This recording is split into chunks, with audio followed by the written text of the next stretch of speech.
bien-aimés, que le Seigneur bénisse. Amen. Comme le chant Emmanuel l'a donné, nous devons lui rendre grâce pour tout ce qu'il fait. Amen. Hier, j'étais avec le pasteur Joe. Le pasteur Joe donne sa salutation à tous les frères et sœurs de l'Église, à tous les serviteurs de Dieu, de l'Assemblée de Koumassi. Amen. Je vous dis bien des choses. Je pense que par la grâce de Dieu, le jour du mariage, le 16 novembre, comme c'est cela, il sera avec nous, afin de partager un peu ces moments de gaieté et de joie. Excusez-moi, je suis un peu ce soir. C'est pourquoi vous n'attendez pas bien ma voix. Et comme on le dit, nous avons partagé des bons moments ensemble. Nous étions ensemble depuis 10 heures et c'est vers 17 heures que nous avons fini. Et c'est ainsi que je suis rentré à la maison. Nous avons le programme de Gré à Pau et par la grâce de Dieu, c'est tellement qu'il y sera. Et cette fois-ci, nous voudrions aussi que je puisse l'accompagner, les premiers à l'intérieur du pays, en fait, de visiter quelques assemblées sœurs. Je pense que ce sont des assemblées qui demandent certainement un plateau de cuivre, nous passons 2 ou 3. Et au travers de cela, nous avons aussi consacré un pasteur dans l'une de ces assemblées. Nous bénissons le Seigneur parce que l'œuvre de Dieu s'avance. Et je pense que le 30e, il sera aussi avec nous. Et là, nous devons consacrer aussi le pasteur de l'Assemblée de Gré à Pau. Et je pense qu'à partir de là, beaucoup de choses aussi vont se décider pour l'œuvre du solaire. Il fallait qu'il y ait des assemblées.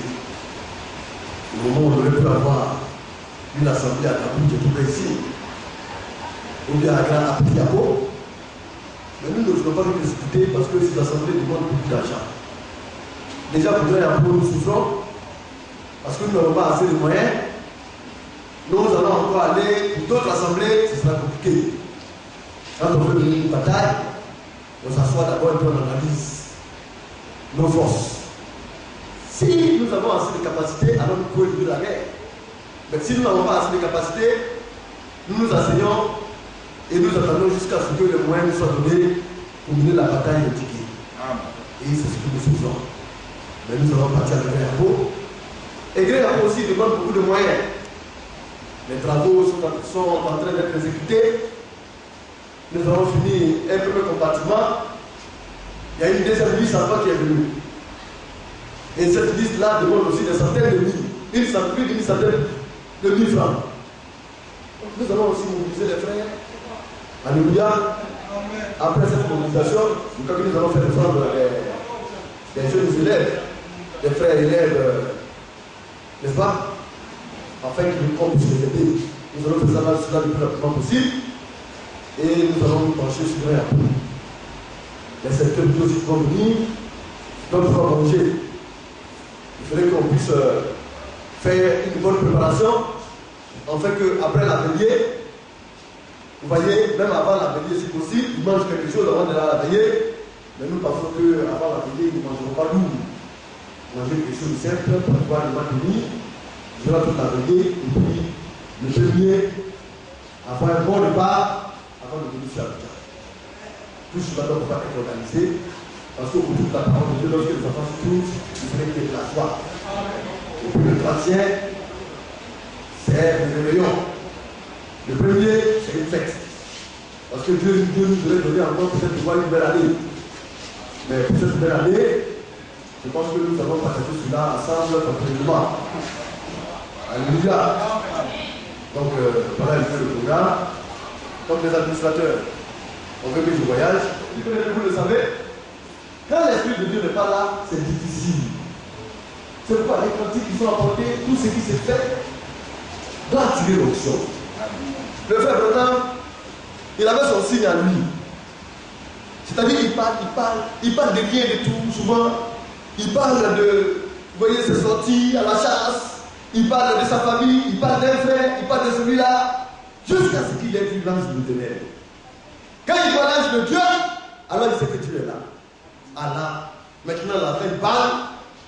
Il sait qu'il a quelque chose, son pied est sur lui. Parce qu'il sait que là, rien ne pourra venir à travers cela. Parce que Dieu, il a une connexion directe avec Dieu. Pour nous, nous prions le Saint-Esprit de nous donner son onction. Quand son onction est là, alors nous nous sentons mieux. Nous nous sentons à l'aise pour apporter la parole de Dieu. Amen. Mais on peut avoir des connaissances.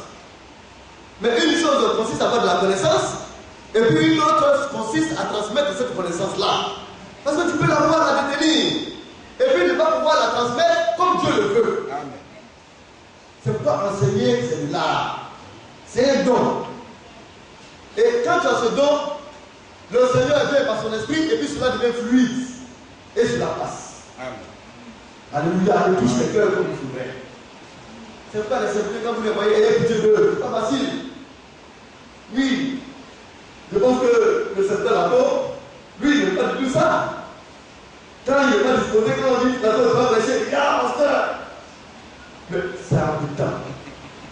Mais quand il est inspiré, qu'il vient s'arrêter ici, le concert, alors tu baignes dans lui. Et quand on sort, on est joyeux.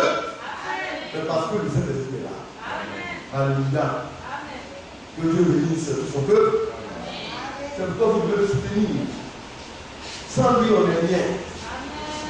Vous voyez pas mon Dieu comme ça entendre. Est-ce qu'il va me lâcher? Ou bien il va me comprendre pour être avec moi? Vous voyez? C'est pourquoi quand un serviteur de Dieu fait gaffe, une gaffe, une bêtise, c'est dangereux pour lui. Il ne peut pas venir ici. C'est compliqué. C'est pourquoi les serviteurs de Dieu font attention.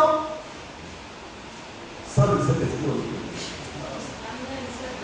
Et comme nous sommes en train de voir, nous parlons du chant de Dieu. Quand nous analysons cela profondément, nous voyons qu'il y a des arbres qui ont été pris en type des croyants, tous les croyants. Amen. Nous allons parler du champ, le champ de blé. Le blé est un type de croyant, de chrétien, comme on le dit, véritable. Quand la tige grandit et donne du blé, vous voyez, le blé d'abord est enveloppé de la balle. Et l'intérieur, vous voyez la balle prend la forme du blé. Et il y a une eau qui entre là-dedans, une eau blanche, liquide.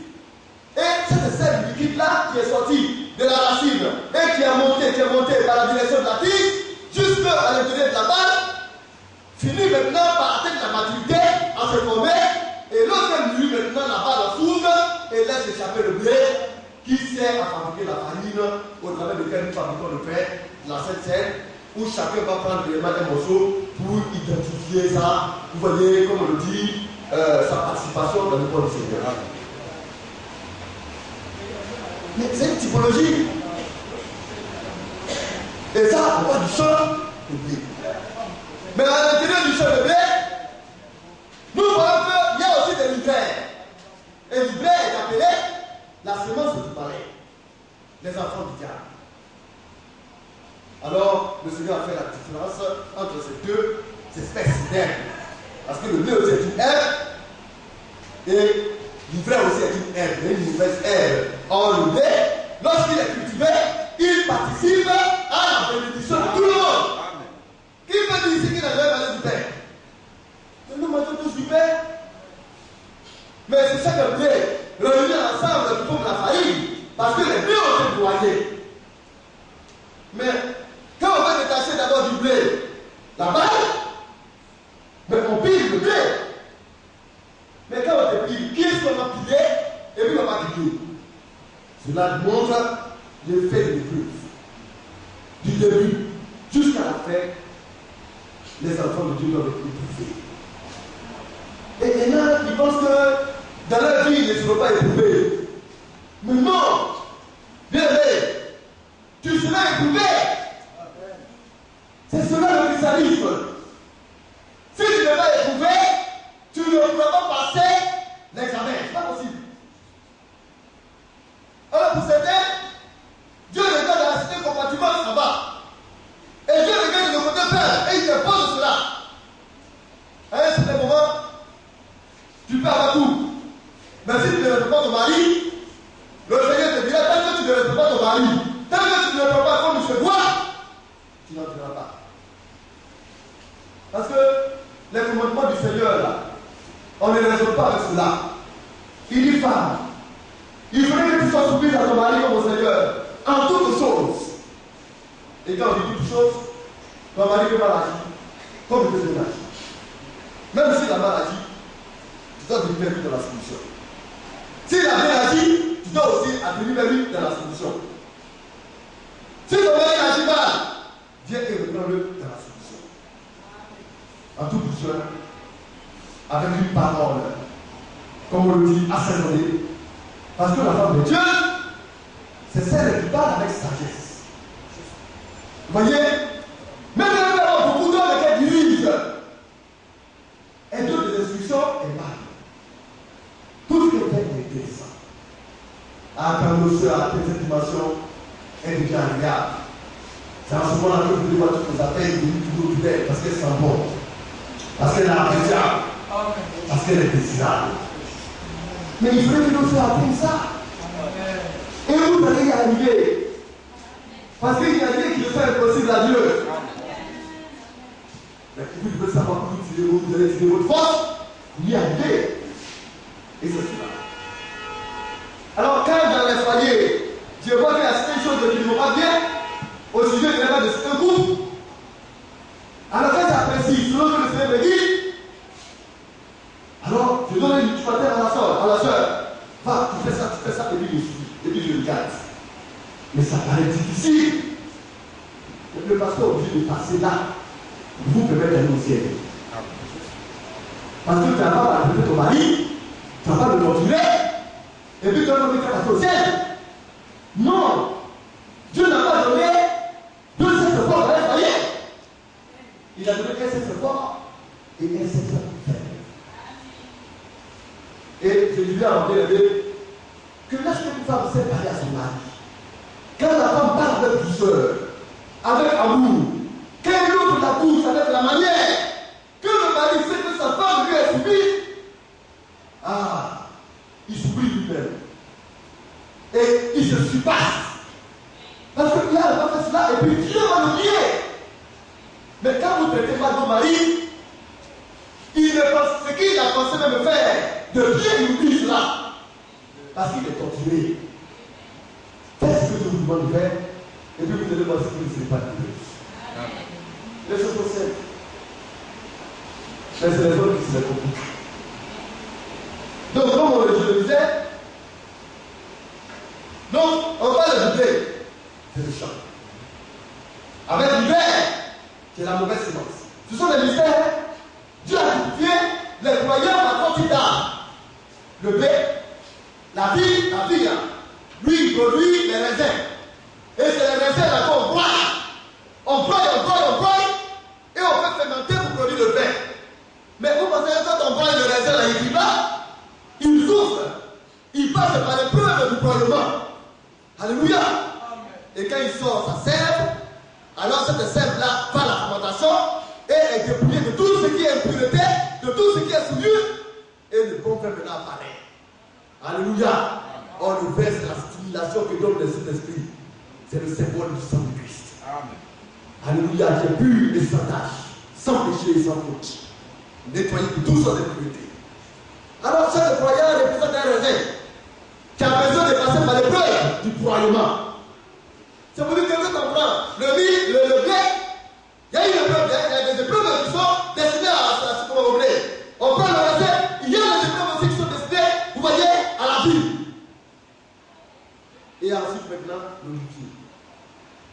Vous connaissez les livres.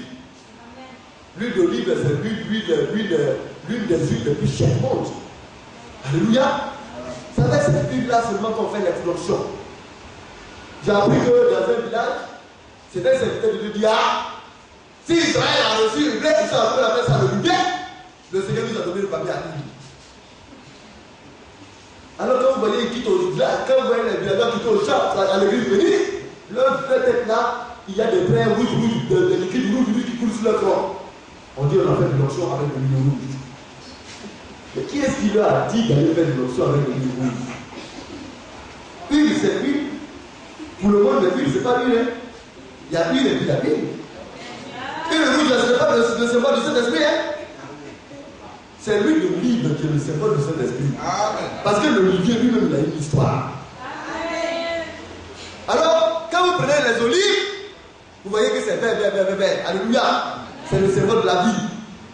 Et les olives produisent de l'huile. Alors les olives ont besoin d'être broyées. Passe aussi par le processus de l'épreuve.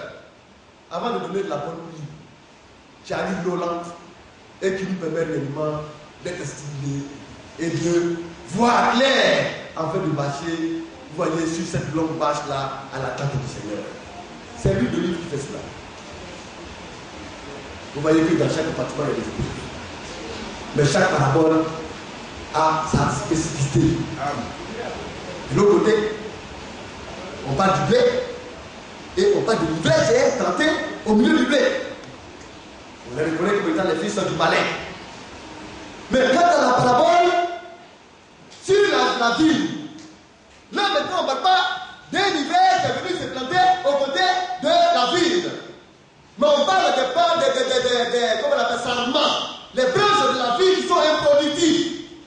Alléluia. Alors, sur la vie, il y a des branches qui sont reliées à la tige, c'est le cèpe. Et ces branches étant reliées à la tige, ces branches-là se nourrissent de la sève nourricière qui passe par la tige à partir de la cible. Et les branches sont censées donner du fruit. Alors, on regarde les branches. On les branches d'huile, comme on le dit, du cèpe. C'est nous les croyants. Chaque branche est censée produire des fruits. Il y a plusieurs branches. Sur un serment, il peut avoir, vous voyez, une dizaine, une trentaine de branches. Alors, on a besoin de voir sur chaque branche, alléluia, des raisins. Mais, si tu as une branche, et puis on te regarde à ta branche, tu ne produis rien. Tu ne donnes même pas de raisins. Tu te nourris de la sève nourricière, pourquoi? Vous voyez, grand zéro. Alors qu'est-ce que doit faire le vigilant? Il prend sa cisaille et il vient et puis te coupe.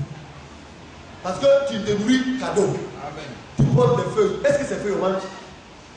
C'est les raisins qu'on a besoin de toi. Amen. Alléluia. Amen. Et il y a même pour l'olivier. L'olivier, c'est l'arbre.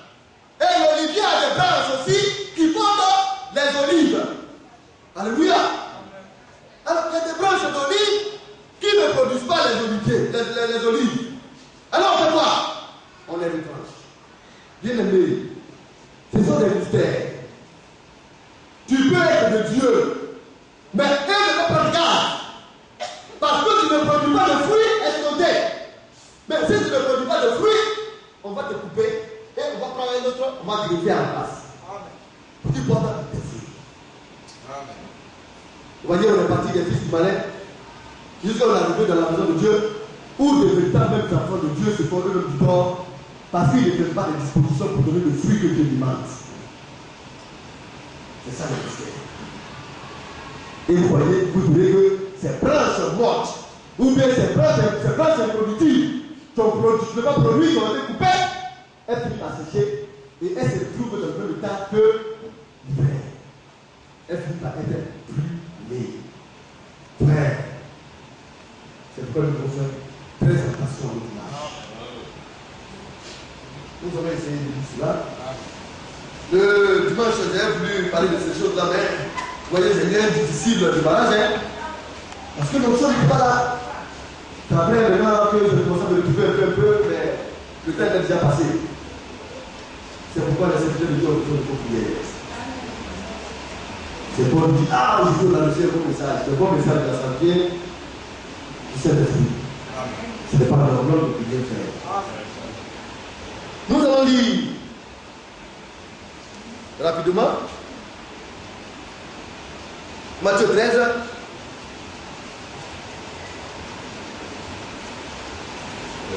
Verset 24. On va lire ces trois paraboles. Matthieu chapitre 13, à partir du verset 24. Il leur proposa une autre parabole, Et il dit, le royaume des cieux est semblable à un homme qui a semé une bonne sémence dans son champ. Mais pendant que les gens dormaient, son ennemi vint, sema de l'ivraie parmi le blé et s'en alla. Lorsque l'herbe eut poussé et donné du fruit, l'ivraie parut aussi. Les serviteurs du maître de la maison vinrent lui dire, Seigneur, n'as-tu pas semé une bonne sémence dans ton champ? D'où vient donc qu'il y ait de l'ivraie? Et il leur répondit, c'est un ennemi qui a fait cela. Et les serviteurs lui disent, veux-tu que nous allions l'arracher? Non, dit-il, de peur qu'en arrachant l'ivraie, vous ne déraciniez en même temps le blé. Laissez croître ensemble l'un et l'autre jusqu'à la moisson.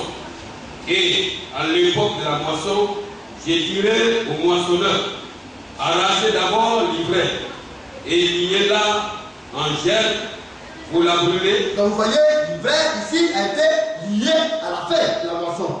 À la fin du monde, on va les lier. Même les fumeurs qui vont ressusciter vont être liés, vont être brûlés. Alléluia. Ça veut dire qu'on peut rien trouver là-dedans. Ce sont des bois morts, des bois secs. C'est la destruction de l'âme. L'enfer, la seconde mort. Alléluia. Nous continuons, frère. Mais amasser le blé dans mon grenier. Le grenier est toujours à un niveau supérieur. Alléluia. Donc le grenier doit être ramassé pour être mis dans le royaume des cieux. Nous allons lire maintenant l'explication rapidement. Français. Verset 36. Oui. Alors il renvoya la foule et entra dans la maison. Ses disciples s'approchaient de lui et dirent, explique-nous la parabole de l'ivraie du champ. Il répondit, celui qui sème la bonne sémence, c'est le Fils de l'homme. Le champ, c'est le monde. La bonne sémence, ce sont les fils du royaume. L'ivraie, ce sont les fils du malin. L'ennemi qui l'a semé, c'est le diable. Donc, l'ivraie, ce sont les fils du malin. Les enfants du diable, alléluia, qui les a semés. Donc, le diable, c'est le malin. Et ce sont ses fils. Donc, il dit, dans le champ de Dieu, qui est le monde, dans ce monde-là, il y a deux lignées. La lignée du diable et la lignée de Dieu. Oui, frère. L'ennemi qui l'a semé, c'est le diable. La moisson, c'est la fin du monde. Donc la moisson, c'est la fin du monde. Pour dire que la moisson sera terminée lorsque le jugement dernier va apparaître. Oui, frère. Les moissonneurs, ce sont les anges. Oui. Or, comme on arrache l'ivraie et qu'on la jette au feu, il en sera de même à la fin du monde. Oui. Le Fils de l'homme enverra ses anges qui arracheront de son royaume tous les scandales et ceux qui commettent l'iniquité. Oui. Et ils les jetteront dans la fournaise ardente. Donc les filles du malin, eux, ils créent des scandales. Ils aiment pratiquer l'iniquité. Alléluia. Ils ne cherchent pas de vie. C'est pourquoi ils sont appelés fils du malin. On dit ça, c'est pas bon, il faut laisser, il faut laisser. Alléluia. Ne fais pas un moyen de scandale pour ton frère et ta soeur. C'est cela. C'est pourquoi dans la maison de Dieu, au milieu des fils de Dieu et des filles de Dieu, c'est l'amour qui, vous voyez, règne, l'amour fraternel. Un frère ne doit pas être l'objet de scandale pour son frère. Mais dans le monde où le malheur règne, chacun cherche ses intérêts. Le plus fort l'emporte. Les plus démunis, les plus faibles sont piétinés et broyés. C'est un monde scandaleux. Oui, frère. Et ils les jetteront dans la fournaise ardente, où il y aura des pleurs et des grincements de dents. Oui. Alors les justes resplendiront comme le soleil dans le royaume de leur Père. Oui. Que celui qui a des oreilles pour entendre, entende. Donc, je pense que c'est ce message qui a été porté dans chaque âge de l'église. Que, alléluia, que, comment on appelle ça, les hommes prêtent l'oreille à ce que l'Esprit dit à l'église. aux églises de l'Ouest. Nous allons prendre dans le livre de Jean, chapitre 15, et nous allons voir au niveau de la Bible aussi ce que le Seigneur nous dit. Jean chapitre 15, le verset 1. Jean chapitre 15, le verset 1. Oui. Jésus le verset. Alors le Seigneur dit qu'il est le verset 7. La tige qui porte les branches. C'est le Seigneur. Oui. Et mon Père est le vigneron. Le Père est le propriétaire de la vigne, du champ. Alléluia. Oui, frère. Tout sarment qui est en moi et qui ne porte pas de fruits, il le retranche. Alors, Jésus, dans sa forme de fils, lui, il sauve. Il crée les conditions de la vie. Et le Père, et le Seigneur, dans sa condition de Père, lui, il juge. Alléluia. Et il met de l'ordre. Il enlève ce qui n'est pas bien. Alors il dit, le Père, le vigneron, vous voyez, lui, il regarde la vie, et tout savoir qu'il ne porte pas de fruits, il le coupe. N'est-ce pas? Oui, frère, tu continues. Et tout sarment qui porte du fruit, Oui. il le monte. Il est mort. Alors, il y a des feuilles mortes qui sont attachées, il y a des petites branches mortes, vous voyez, comme on le dit, ils sont attachés et qui empêchent le sarment de donner le fruit escompté. Alors qu'il donne beaucoup de fruits. Alors on enlève tout ce qui est gênant, tous les petits péchés, tous les murmures ici, tout ce qui est ceci ou cela, tout ce qui est un petit orgueil, tout ce qui ne permet pas à la branche de donner, de fructifier. Le Père vient et puis il enlève tout cela. Amen. Il nous dépouille. Alléluia. Il ôte tout ce qui pourrait être l'espace, l'obstacle à notre productivité. Pour que nous produisons bien. Et c'est ce que le Seigneur fait à l'église. Venir à l'église pour écouter la parole de Dieu, c'est une grâce. La parole de Dieu vient vous saute. Et regarde ce qui peut être un obstacle à la productivité du fruit escompté, et le Seigneur ôte cela. Par la prière, le Père nous émonde, il nous donne, il ôte tout ce qui est négatif. Afin que nous donnions le fruit qu'il désire que nous obtenions. C'est une grâce. Oui, frère, nous continuons. Afin qu'il porte encore plus de fruits. Oui. Déjà, vous êtes purs. Alors, il dit déjà nous sommes purs. À cause de quoi? Oui. À cause de la parole que je vous ai annoncée. La parole, c'est elle qui nous purifie. C'est elle qui nous nettoie. C'est elle qui nous lave. C'est elle qui nous rend purs. Alléluia. Il faut la parole. Donc, si la parole est minimisée, c'est un danger. Si tu prends la parole de Dieu à cœur et que tu aimes cette parole, frère, c'est que tu es dans de bonnes dispositions pour y arriver. Il faut aimer la parole de Dieu. C'est pourquoi le Seigneur a parlé de l'édification de son église par le ministère de la parole. Parce que ce sont là qu'il a décidé, par son esprit, à donner le conseil de Dieu au peuple de Dieu que vous êtes. Et c'est important. Oui, frère. Demeurez en moi, et je demeurerai en vous. Alors il dit, demeurez en moi. En qui es-tu? De la parole. Frère, demeurons dans la parole de Dieu. Et si nous le faisons, le Seigneur aussi dit qu'il va demeurer en nous. Nous devons aimer la parole. Amen. Nous devons être dans la parole. Nous laver dans la parole. Marcher dans la parole. Alléluia. Vivre dans la parole. Et lui va venir habituer à nous. Oui, frère. Comme le sarment ne peut de lui-même porter du fruit, s'il ne demeure attaché au cep, ainsi vous ne le pouvez pas non plus, si vous ne demeurez en moi. Alors, le sarment, la branche. La branche le sarment, elle ne peut pas porter du fruit. C'est pas possible. Si elle ne demeure attachée au cep. Attention-nous à Jésus-Christ. Alléluia. Sans cela, nous ne portons pas du fruit. C'est Jésus qui le sait. Et nous sommes les branches, les sarments. Pour porter le fruit, attention-vous au Seigneur Jésus-Christ. C'est lui seul qui peut nous permettre de porter du fruit. Et il dit, sans lui, nous ne pouvons rien. Et il y en a qui n'ont pas encore compris cela. L'orgueil, il a mis cela de côté, bien aimé. Parce que l'orgueil ne vous servira insiste, on mobilise les frères et les sœurs, et on constate encore qu'il y a des bien-aimés qui n'ont pas encore servi de cela. Quand ils parlent avec orgueil. Mais tu n'évolueras pas. Tu n'iras nulle part parce que tu penses que tu es suffisant et que toi-même tu peux arriver à faire quelque chose alors que ce n'est pas possible. Il dit, vous ne veniez sans moi. On dépend tous de lui. C'est grâce à lui que nous sommes. Mais quand Dieu parle de cela, et puis tu arrives à percer, vous voyez ce mystère, à comprendre le langage du Seigneur, tu es heureux. Parce que chaque instant, tu as peur même de faire un pas, parce que tu sais que ton pas sans lui, ton pas ne peut aboutir. Alors tu lui dis, aide-moi. Et il sera là pour toi. Le Seigneur aime ça. Quand les enfants de Dieu s'humilient, et lui disent, papa, aide-moi. Alors le Seigneur est disposé à vous aider. Oui. Des situations difficiles peuvent être créées.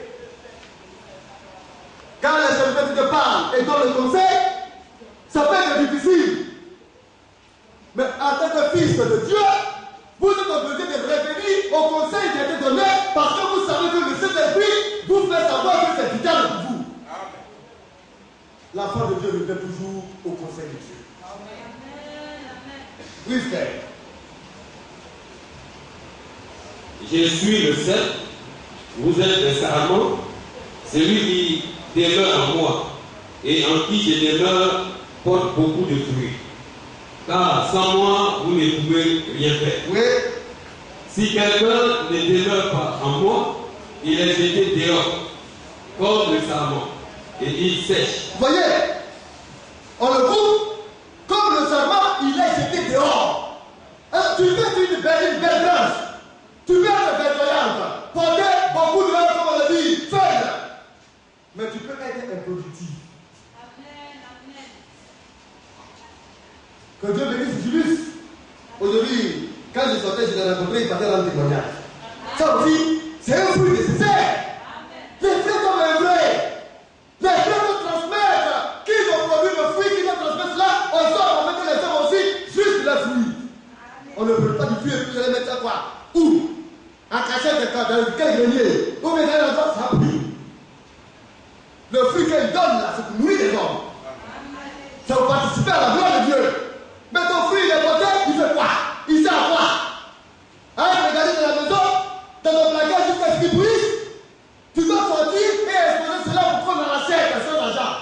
Gratuitement. N'est-ce pas? Dieu dit que les payer sans argent. C'est cela, non? On peut acheter sans argent. Parce que Christ a déjà payer cela. On dit distribuer de nous gratuitement. Et les frères, c'est cela de Dieu. Et c'est important. Mais si tu es improductif, si tu ne portes pas de fruits, tu peux grossir, tu es bien nourri, tu es bien arrondi, tu rentres, ton ventre commence à se ballonner, tu deviens grossi, et puis tu es assis là, tu ne peux pas te voir pour transmettre le fruit que tu veux. Mais tu profites, et tu es là. Satan dit, il est amplifié, il est gros comme rien, mais il n'y a aucun fruit en lui. Dieu dit tout que lui. Mais pourtant,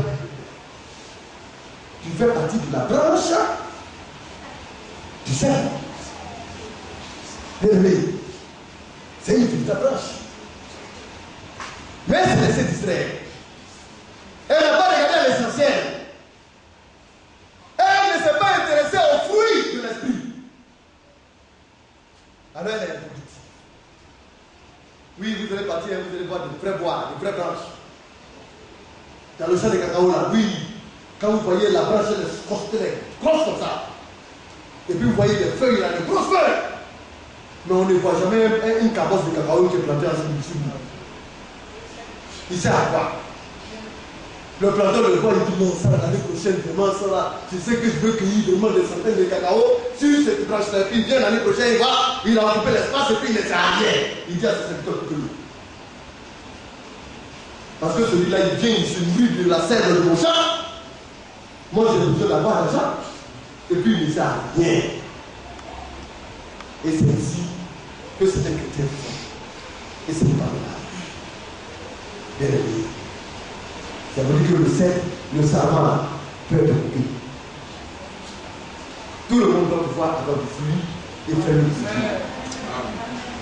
Si il est parti faire le fruit, non! Est-ce que tu as vu le frère, le type là? Il est chrétien, il dit qu'il est chrétien.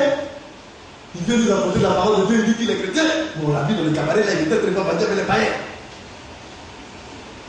Bien-aimé. Ton fruit peut être donné, mais c'est peut être un mauvais fruit. Parce qu'il y a des cabosses qui sont bouffées par les bêtes. À chaque fois quand il produit, il y a un petit trou dans les cabosses. Alors nous devons nous attacher tellement au Seigneur, parce que ça donne notre lien afin que nos fruits soient sécurisés. Bien aimé. Je veux que ces choses-là soient dans le feu.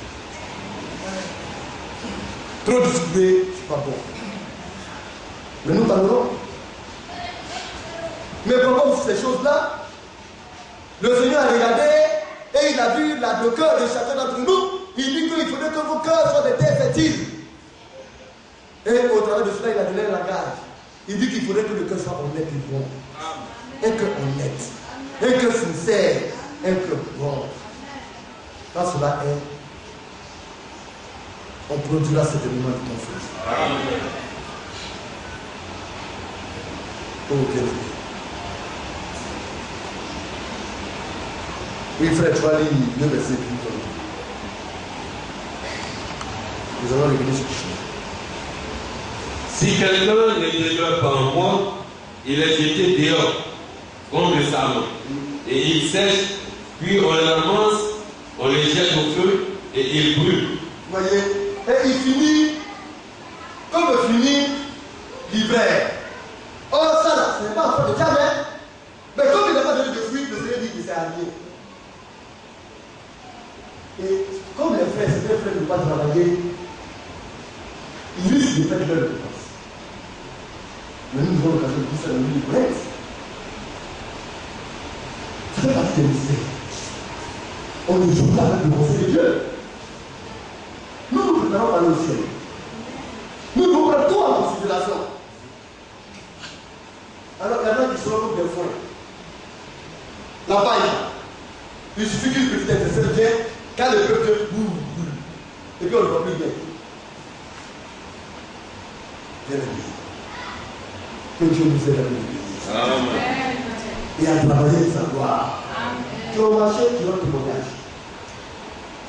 Il y a une âme qui est là par ton comportement et par ton témoignage, tu la gardes jusqu'à ce qu'elle vienne à l'église.